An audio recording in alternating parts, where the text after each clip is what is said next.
दोस्तों, स्वागत है आपका हमारे यूट्यूब चैनल सिविल सर्विसेज मंत्रा में। दोस्तों, आज हमारा Bihar special in 30 days series का है। आज डे 8। डे 7 तक हमने बीपीएससी बिहार से जो भी रिलेटेड ज्योग्राफी का पॉइंट था उसको कवर कर लिया। अब डे 8 से हम पढ़ेंगे पॉलिटी के पॉइंट्स को। दोस्तों, आज हम भारतीय संविधान के उस भाग को पढ़ने जा रहे हैं जिसे संविधान की आत्मा कहा जाता है। अगर आप पूरे संविधान को एक शरीर माने तो प्रस्तावना उसका हृदय और मस्तिष्क दोनों है, क्योंकि इसमें साफ साफ बताया गया है कि भारत हमारा देश कैसा होगा, राज्य की सोच क्या होगी और नागरिकों के साथ कैसा व्यवहार किया जाएगा। इसलिए बीपीएससी एईडीओ में प्रस्तावना से सीधे सवाल जरूर पूछे जाएंगे, तो आप एकदम ध्यान से समझेंगे। सबसे पहले तो हम प्रस्तावना को पढ़ेंगे कि आखिर प्रस्तावना है क्या। प्रस्तावना यानी जिसमें लिखा गया है कि हम भारत के लोग भारत को एक संपूर्ण प्रभुत्व संपन्न, समाजवादी, पंथ निरपेक्ष, लोकतंत्रात्मक गणराज्य बनाने के लिए तथा उसके समस्त नागरिकों को सामाजिक, आर्थिक और राजनीतिक न्याय, विचार, अभिव्यक्ति, विश्वास, धर्म और उपासना की स्वतंत्रता, प्रतिष्ठा और अवसर की समता प्राप्त कराने के लिए तथा उन सब में व्यक्ति की गरिमा और राष्ट्र की एकता और अखंडता सुनिश्चित करने वाली बंधुता बढ़ाने के लिए दृढ़ संकल्प होकर अपनी संविधान सभा में आज तारीख 26 नवंबर 1949 ईस्वी को एतद द्वारा इस संविधान को अंगीकृत, अधिनियमित और आत्मार्पित करते हैं। दोस्तों, आपको बीपीएससी एईडीओ एस्पिरेंट होने के नाते जो है प्रस्तावना, इसको आपको एकदम कंठस्थ होना चाहिए, क्योंकि एज इट इज़ प्रस्तावना से क्वेश्चन संविधान में मतलब आपके पेपर में आ जाते हैं, जिसमें कि आपको अगर प्रस्तावना याद है तो भी आप उस क्वेश्चन को टैकल कर लेंगे। अब समझते हैं प्रस्तावना की मूल अवधारणा के बारे में। प्रस्तावना संविधान की शुरुआत में लिखा गया वह भाग है जो संविधान के उद्देश्य, दर्शन और आदर्शों को स्पष्ट करता है। इसे कई नामों से जाना जाता है, कहीं संविधान की आत्मा, तो कहीं उद्देश्यात्मक परिचय, तो कभी इसके संविधान की कुंजी और कभी इसे संविधान का मार्गदर्शक सिद्धांत कहा जाता है।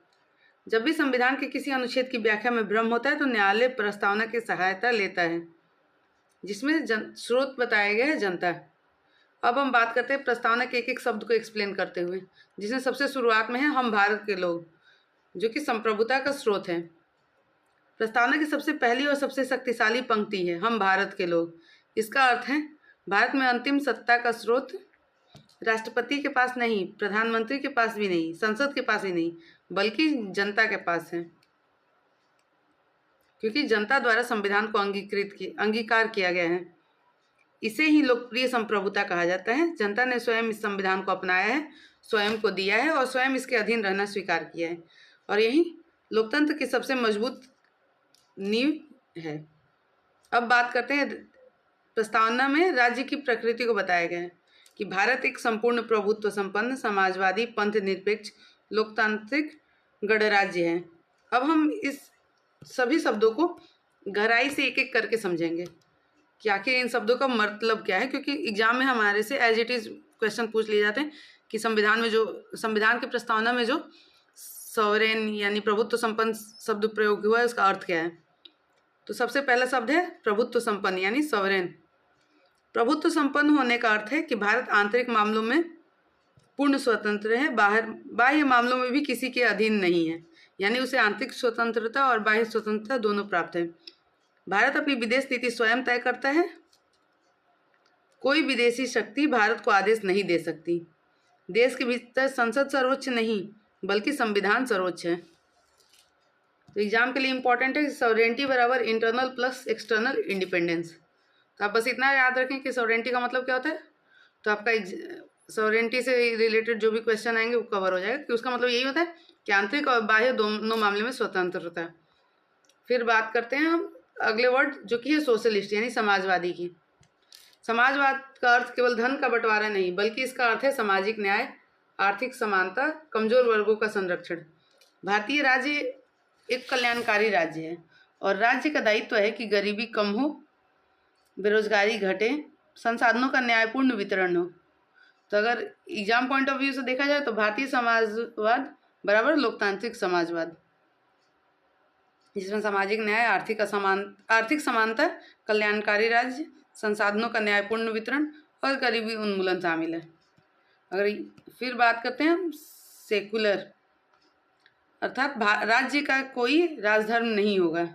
राज्य किसी भी धर्म को बढ़ावा नहीं देगा, किसी धर्म से भेदभाव नहीं करेगा। सभी नागरिकों को अपने धर्म को मानने, पालन करने, प्रचार करने की स्वतंत्रता होगी। याद रखिए, भारत में धर्म को नकारा नहीं गया है, बल्कि सभी धर्मों को समान सम्मान दिया गया है। अब बढ़ते हैं हम अगले पॉइंट, जो कि है डेमोक्रेटिक यानी लोकतांत्रिक। लोकतंत्र का अर्थ है जनता का शासन। भारत में जनता चुनाव के माध्यम से सरकार बनाती है, सरकार को हटाने की शक्ति भी रखती है। और सार्वभौमिक वयस्क मताधिकार यानी 18 वर्ष का प्रत्येक नागरिक बिना किसी भेदभाव के वोट देता है। और यहाँ पे जो सरकार होती है वो निर्वाचित सरकार होती है, जो कि सार्वभौमिक वयस्क मताधिकार द्वारा बनती है, जिससे उत्तरदायी शासन की स्थापना होती है। फिर अगला हमारा पॉइंट आता है रिपब्लिक यानी गणराज्य। गणराज्य का अर्थ है कि जो राष्ट्राध्यक्ष होगा वो निर्वाचित होगा, यानी वंशानुगत नहीं होगा। और भारत में जो राष्ट्रपति जनता के प्रतिनिधियों द्वारा चुना जाता है, इसलिए उसका पद वंशानुगत नहीं होता है। यह समान अवसर की भावना को मजबूत करता है। मतलब कि कोई भी व्यक्ति हमारे यहाँ राष्ट्रपति बन सकता है, जिसका प्रत्यक्ष एग्जाम्पल अभी है हमारी वर्तमान राष्ट्रपति जो है द्रौपदी मुर्मू जी, जिनके की मतलब इनके घर में कोई भी राष्ट्रपति नहीं था, ये पहली राष्ट्रपति है। और इससे पहले भी जो भी हमारे राष्ट्रपति रहे वो वैसे ही रहे हैं, क्योंकि वो चुनाव के द्वारा आते हैं, न कि वंशानुगत प्रणाली के द्वारा कि राष्ट्रपति का बच्चा ही राष्ट्रपति बनेगा। तो भारत की ये क्वालिटी है कि यहाँ पे जो गणराज्य की व्यवस्था की गई है।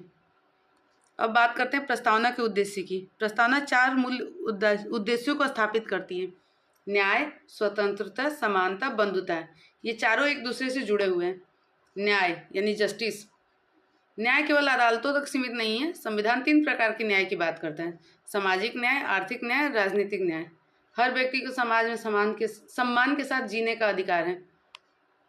अब बात करते हैं लिबर्टी यानी स्वतंत्रता की। संविधान नागरिकों को विचार की स्वतंत्रता, अभिव्यक्ति की स्वतंत्रता, विश्वास और धर्म की स्वतंत्रता प्रदान करता है। लेकिन यह स्वतंत्रता निरंकुश नहीं है, यह संविधान के दायरे में है। मतलब ये नहीं है कि आपको लिबर्टी मिली हुई है तो आप कुछ भी कर रहे हो। मनमानी करने का मतलब लिबर्टी मिलना नहीं होता है। यह निरंकुश नहीं है, इस पर अंकुश लगाया जा सकता है। फिर बात आती है इक्वालिटी यानी समानता की। समानता का अर्थ यह नहीं कि सब एक जैसे होंगे, बल्कि इसका अर्थ यह है कि कानून के सामने सभी समान हैं और सभी को समान मिलेंगे। संविधान सामाजिक, आर्थिक और राजनीतिक समानता को बढ़ावा देता है। फिर आता है फ्रेटर्निटी यानी बंधुता। बंधुता लोकतंत्र की आत्मा है। यह समाज में भाईचारे की भावना, व्यक्ति की गरिमा, राष्ट्रीय एकता और अखंडता को मजबूत करती है। बिना बंधुता के लोकतंत्र खोखला हो जाता है। तो अगर कहा जाए तो लिबर्टी और इक्वालिटी जब मिल जाता है तो न्यायपूर्ण समाज बनता है। इक्वालिटी प्लस फ्रैटर्निटी अगर मिल जाता है तो सामाजिक स्थिरता आती है। लिबर्टी प्लस फ्रैटर्निटी मिल जाता है तो स्वतंत्रता जिम्मेदार हो जाती है, मतलब जिम्मेदार पूर्ण स्वतंत्रता आ जाती है। तीनों मिलकर लोकतंत्र की मजबूत नींव रखते हैं। अब हम बढ़ते हैं भारतीय संविधान की प्रमुख विशेषता के ऊपर। चूँकि हमारा संविधान लिखित संविधान है और ये इसकी सबसे बड़ी विशेषता है, क्योंकि यहाँ पे हर नियम स्पष्ट रूप से अनुच्छेदों में लिखा गया है। फिर बात करते हैं इसके विस्तृत संविधान होने की, क्योंकि यह विश्व का सबसे लंबा संविधान है। इसमें प्रशासन, केंद्र राज्य संबंध, आपातकाल सबका विवरण है। भारतीय संविधान कठोर प्लस लचीला का मिश्रण है, क्योंकि इसमें संतुलित संशोधन प्रक्रिया का प्रावधान है। फिर आता है संघात्मक व्यवस्था प्लस मजबूत केंद्र। भारत संघात्मक है, लेकिन संकट के समय एकात्मक रूप ले लेता है, जैसे आपातकाल के समय। संसदीय शासन प्रणाली। कार्यपालिका संसद के प्रति उत्तरदायी होती है और भारत में प्रधानमंत्री वास्तविक शक्ति का केंद्र होता है। फिर आता है एकल नागरिकता। पूरे देश के लिए एकल नागरिकता का प्रावधान है। यह राष्ट्रीय एकता को मजबूत करती है। भारत में ऐसा नहीं है कि राष्ट्र की अलग नागरिकता होगी और केंद्र की अलग। भारत में केवल एक नागरिकता है, वो है भारतीय नागरिकता। फिर आता है मौलिक अधिकार, जो कि आर्टिकल 12 से 35 के बीच में है। वह नागरिक स्वतंत्रता की रक्षा करता है और न्यायालय द्वारा संरक्षित है। फिर बात करते हैं हम नीति निर्देशक तत्व, जो कि राज्य के लिए नैतिक मार्गदर्शन का कार्य करते हैं, जिसके पश्चात कल्याणकारी राज्य की दिशा तय की जाती है। फिर आता है मौलिक कर्तव्य की, जो कि आर्टिकल 51A में प्रावधान है। यह नागरिकों की जिम्मेदारी तय करता है जिससे राष्ट्र निर्माण अच्छे से हो सके। फिर बात करते हैं संविधान में स्वतंत्र न्यायपालिका की बात के, क्योंकि भारत की जो न्यायपालिका है वो न्यायिक समीक्षा के दायरे में आती है। तो न्यायपालिका के पास ये अधिकार है कि अगर वो किसी डिसीजन को गलत देती है तो उस पर समीक्षा कर सकती है, और वो संविधान के दायरे में रह के काम करती है। वो किसी भी पार्टी और किसी भी नेता के इन्फ्लुएंस में आके अपने डिसीजन नहीं बदलती है, बल्कि वो उसी अनुसार काम करती है जिस अनुसार संविधान में उल्लेख किया गया है। और सबसे इम्पोर्टेंट और सबसे मोस्ट इम्पोर्टेंट अगर कहा जाए तो वो है भारतीय संविधान की विशेषता में सार्वभौमिक वयस्क मताधिकार, यानी 18 वर्ष के जो भी व्यक्ति हैं उनको बिना भेदभाव के लोकतांत्रिक आधार पर वोट देने का अधिकार है।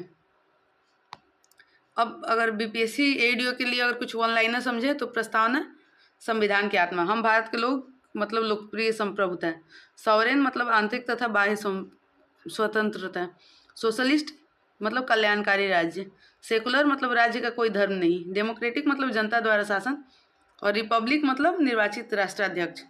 तो भारत को कहा जाए तो संघात्मक प्लस एकात्मक विशेषताएं हैं भारत के पास। अगर आपको भारतीय संविधान की आत्मा समझनी है तो प्रस्तावना को बार बार आपको पढ़ना होगा, क्योंकि प्रस्तावना को अगर आपने समझ लिया तो पूरा जो संविधान है वो अपने आप आसान हो जाता है। दोस्तों, हमने भारतीय संविधान की प्रस्तावना और जो भी भारतीय संविधान की विशेषता थी इसे काफ़ी आसान भाषा में और इजी तरीके से समझाने का प्रयास किया। अगर आपको ये वीडियो अच्छी लगी हो तो वीडियो को लाइक करें, शेयर करें और चैनल को सब्सक्राइब करें और अपने दोस्तों के साथ शेयर करें ताकि ज़्यादा से ज़्यादा लोग हमारे साथ जुड़ सकें। और एक गुड न्यूज़ जो कि ये है कि हमने आज अपना 100 सब्सक्राइबर का बेस पूरा कर लिया, और अगर आप लोग ऐसे ही सपोर्ट करते रहें तो हम एक दिन 1K फिर 10K ऐसे करते करते एक बहुत बड़ा ब्रांड बन जाएंगे और आपको अच्छे से अच्छे एजुकेशन प्रोवाइड करा पाएंगे। और अभी हम आपको जिस PDF से पढ़ा रहे हैं, अगर ये PDF आपको चाहिए तो आप हमारे टेलीग्राम चैनल पर विजिट कर सकते हैं, और टेलीग्राम चैनल का लिंक हमारे डिस्क्रिप्शन बॉक्स में है। उसमें डिस्क्रिप्शन बॉक्स में ही हमारे फेसबुक पेज और इंस्टाग्राम पेज का लिंक है, जिस पे आप विजिट करके आप हमारे साथ जुड़ सकते हैं। धन्यवाद। मिलते हैं कल डे 9 में एक नए टॉपिक के साथ।